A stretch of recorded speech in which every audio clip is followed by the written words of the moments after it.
Hai guys, selamat datang di channel Animanga Studio. Dan di video kali ini, gua akan membahas tentang Mushoku Tensei Jobless Reincarnation. Sekarang gua bakal bahas kelanjutan anime berdasarkan web novelnya. Di video kali ini, gua bakal merangkum web novel volume 4 part yang terakhir. Video ini diperuntukkan buat kalian yang penasaran dengan kelanjutan animenya, dan juga bagi kalian yang tidak cukup waktu untuk membaca web novelnya. Dan tentu saja, video ini merupakan video spoiler.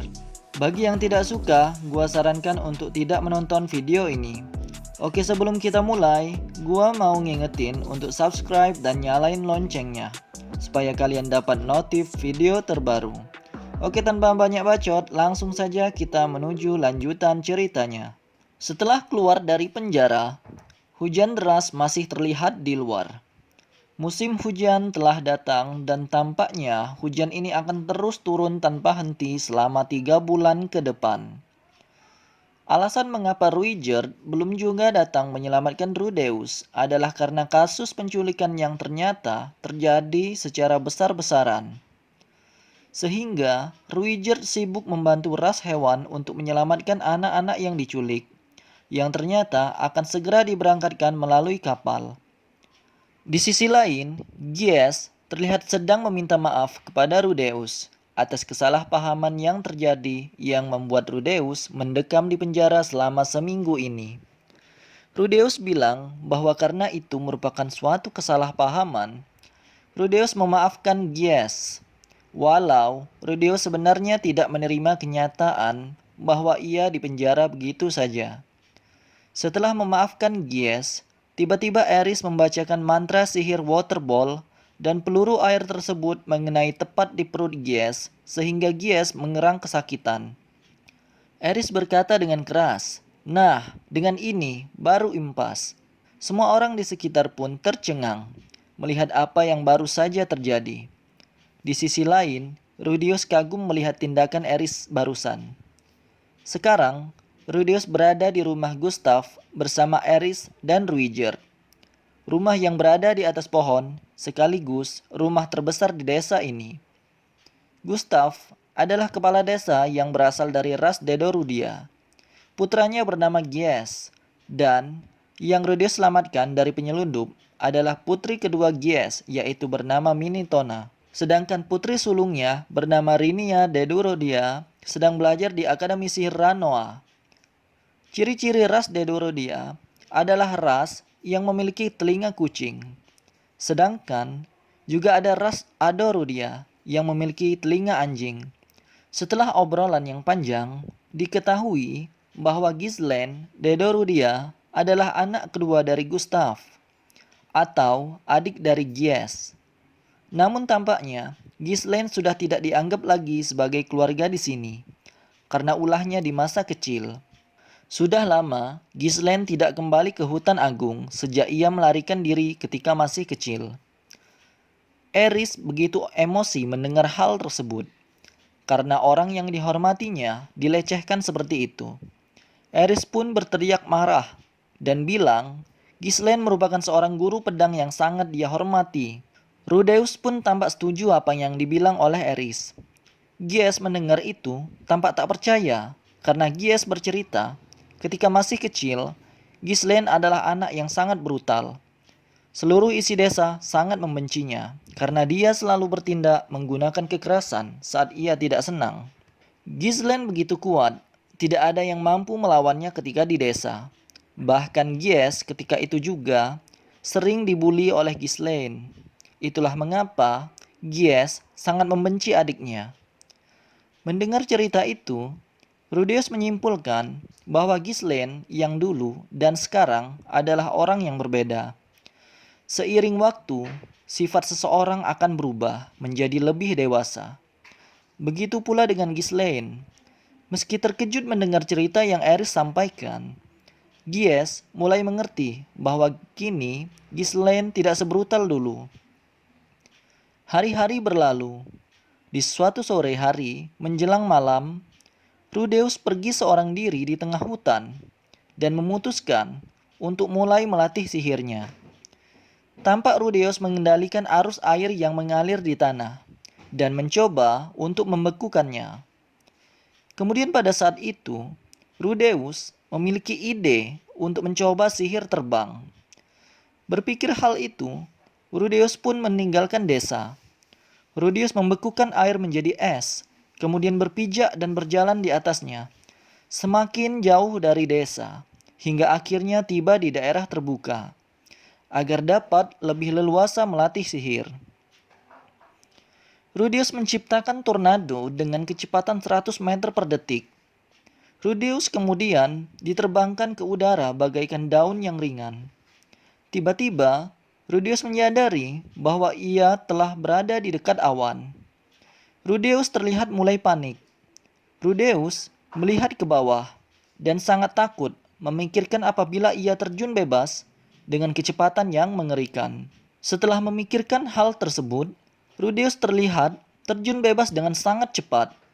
Rudeus panik dan mencoba memperlambat kecepatan dengan menembakkan gelombang kejut dari tangan kirinya ke arah bawah. Namun, Rudeus terlambat. Rudeus jatuh mengenai ranting-ranting pohon, terus jatuh hingga ke bawah, sampai tercebur ke dalam air. Seluruh tubuh Rudeus babak belur. Ditambah lagi, beberapa tulang Rudeus patah. Hidung berdarah dan menelan sejumlah air saat jatuh. Rudeus berenang dengan kondisi yang sekarat menuju tepian. Tanpa disangka, Rudeus akhirnya berhasil menggunakan mantra penyembuhan untuk dirinya sendiri. Setelah tampak membaik, Rudeus mencoba berdiri. Tetapi, Rudeus melihat kelompok besar kadal raksasa mulai menghampiri Rudeus. Tampaknya, Rudeus telah terjatuh ke sarang kadal raksasa. Jantung Rudeus terasa mau copot melihat banyaknya monster yang mendekat. Dengan cepat, Rudeus mengeluarkan mantra sihir yang baru saja ia pelajari. Mengingat tempat ini basah di semua tempat akibat hujan terus-menerus, Rudeus membekukan air di sekitarnya untuk menghentikan monster-monster yang menyeramkan tersebut. Kemudian, setelah menghentikan pergerakan monster-monster tersebut, Rudeus menembakkan peluru tanah ke kepala mereka. Dan melihat kepala mereka pun hancur. Setelah mengalahkan mereka semua, hari mulai gelap dan Rudeus sadar bahwa Rudeus tersesat. Rudeus tampak mulai berpikir keras agar dapat keluar dari permasalahan ini. Dengan wajah yang terlihat tenang, Rudeus membekukan semua air di sekitar hingga meluas ke segala arah tanpa henti. Pada saat yang sama, Rudeus membuat suatu bola api di udara di atas kepalanya untuk menjaga agar tetap hangat. 1 jam kemudian, Ruiger dan yang lainnya datang. Dia datang dengan berjalan di sepanjang permukaan es yang Rudeus buat. Bersama dengan para prajurit ras Dedurodia, mereka datang menghampiri Rudeus karena seluruh desa membeku dan ditutupi es. Sehingga banyak yang bertanya-tanya, dari mana ini berasal? Singkat cerita, Rudeus selamat dan kembali lagi ke desa. 2,5 bulan berlalu. Saat itu, Rudeus sedang membuat miniatur figur. Modelnya adalah Ruiger. Tiba-tiba, hewan suci datang dan masuk ke kamar. Ekor hewan suci itu mengibas-ngibas dan dia mengelilingi Rudeus. Sepertinya hewan ini ingin berterima kasih kepada Rudeus karena telah menyelamatkannya. Tak beberapa menit berselang, seorang penjaga datang untuk mencari hewan suci. Dia tampak kaget karena hewan suci tidak pernah bisa meninggalkan pohon suci sendiri. Si penjaga tersebut menjelaskan bahwa binatang suci adalah binatang magis yang hanya lahir sekali setiap beberapa ratus tahun. Dia tidak memiliki nama resmi. Sejak zaman kuno, munculnya hewan suci berarti bahwa dunia akan mendekati kekacauan. Setelah hewan suci menjadi dewasa, dia akan memulai perjalanan bersama dengan pahlawan dan menyelamatkan dunia dari kejahatan. Oleh karena itu, binatang suci tersebut dirawat dan dibesarkan dengan hati-hati di bawah akar-akar penghalang pohon suci. Kebetulan, waktu yang dibutuhkan oleh hewan suci untuk tumbuh dewasa adalah 100 tahun lamanya. Jika cerita itu benar, 100 tahun kemudian krisis besar akan menimpa dunia. Setelah bercerita hal tersebut, penjaga kemudian membawa hewan suci untuk dibawa kembali ke tempatnya. 3 bulan telah berlalu. Ini saatnya Rudeus, Eris, dan Ruiger untuk pergi meninggalkan desa. Mereka akan berjalan melalui jalan raya yang membelah hutan agung. Jalan tersebut bernama Jalan Pedang Suci. Mereka akan menyusuri sepanjang jalan itu dengan menggunakan kereta kuda pemberian ras Dedo Rudia. Ketika mereka hendak pamit, Gis, teman Rudeus saat berada di penjara, muncul. Ternyata dia telah bebas dari penjara. Tanpa malu-malu, dia melompat dan bergabung bersama mereka. Gis bilang bahwa dia ingin ikut bersama Rudeus dan yang lainnya, karena dia juga ingin pergi ke Milis. Ngomong-ngomong mengenai jalan pedang suci, itu adalah jalan raya yang lurus. Jalan ini dibuat dengan kekuatan sihir.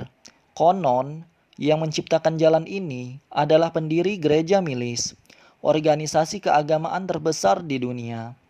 Orang itu bernama Saint Milis. Saint Milis mengayunkan pedangnya sekali, dan saat itulah jalan ini terbentuk.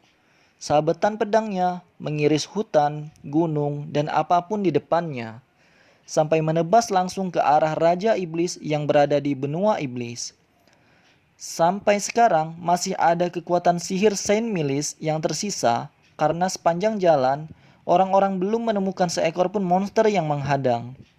Pada sisi jalan raya, ada beberapa tempat pada jarak tertentu yang dibuat untuk berkemah. Di sanalah Rudeus dan rombongan melakukan persiapan untuk berkemah. Mereka berbagi tugas. Ruiger pergi ke hutan dan menangkap apapun yang layak diburu. Rudeus mengumpulkan tanaman rempah-rempah sebagai bumbu masak. Gis bertugas menjadi juru masak mereka. Sedangkan Eris hanya bertugas membantu Gis untuk menyiapkan makanan dan mengumpulkan kayu bakar. Gis ternyata adalah seorang master dalam hal berkemah dan memasak. Ia berhasil mengolah daging menjadi masakan yang sangat enak.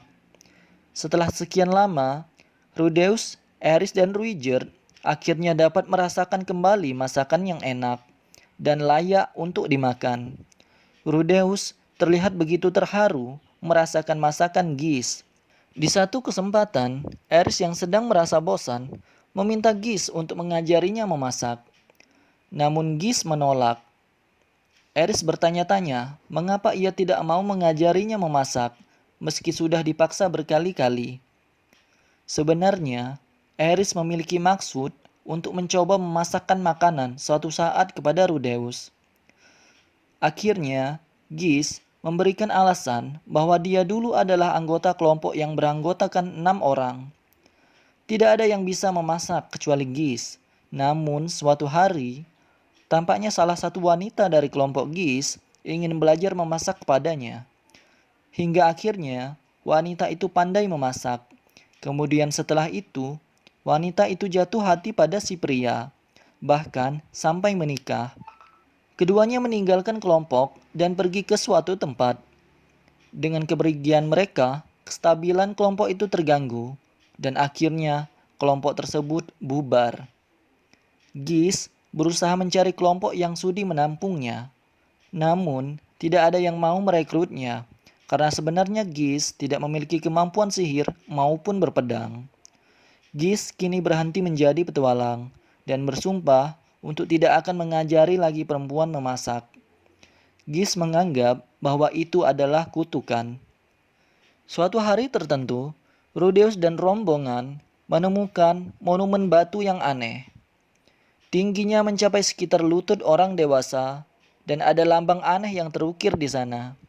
Ada tulisan tertera dan dikelilingi oleh 7 emblem. Tulisan itu menggunakan bahasa dewa perang.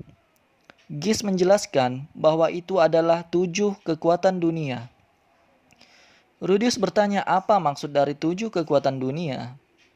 Gish menjelaskan bahwa 7 kekuatan dunia adalah 7 prajurit yang dikenal sebagai yang terkuat di dunia. Sekitar waktu perang besar kedua manusia iblis berakhir, orang yang dikenal sebagai Dewa Teknik memutuskan untuk membuat monumen ini. Dewa Teknik dikatakan sebagai makhluk terkuat saat itu. Orang-orang memutuskan bahwa di dunia ini hanya ada 7 prajurit yang layak disebut sebagai yang terkuat. Gish memanggil Ruijerd yang saat itu sedang berlatih pedang bersama Eris. Ruijerd kemudian menjelaskan bahwa masing-masing emblem menunjukkan puncak dari masing-masing individu. Urutan peringkat 1 hingga ke-7 yaitu Dewa Teknik, Dewa Naga, Dewa Perang, Dewa Iblis, Dewa Kematian, Dewa Pedang, dan Dewa Utara. Rudeus sebelumnya belum pernah mendengar hal tersebut, dan Ruijerd menjelaskan bahwa nama-nama tersebut sudah mulai ditinggalkan dan dilupakan sejak hilangnya setengah dari mereka pada masa pertempuran Laplace. Dewa Pedang, Dewa Utara, dan Dewa Kematian gugur. Sedangkan Dewa Iblis yang bernama Laplace disegel karena Dewa Iblis tidak bisa mati. Dia hanya tersegel sampai hari ini. Dan sisanya, Dewa Teknik, Dewa Naga, dan Dewa Perang hilang entah kemana. Setelah 1 bulan berlalu, Jalan Pedang Suci telah memasuki gugusan pegunungan Naga Biru. Rudeus dan rombongan akan melewati bagian bawah lembah yang berada di antara gunung.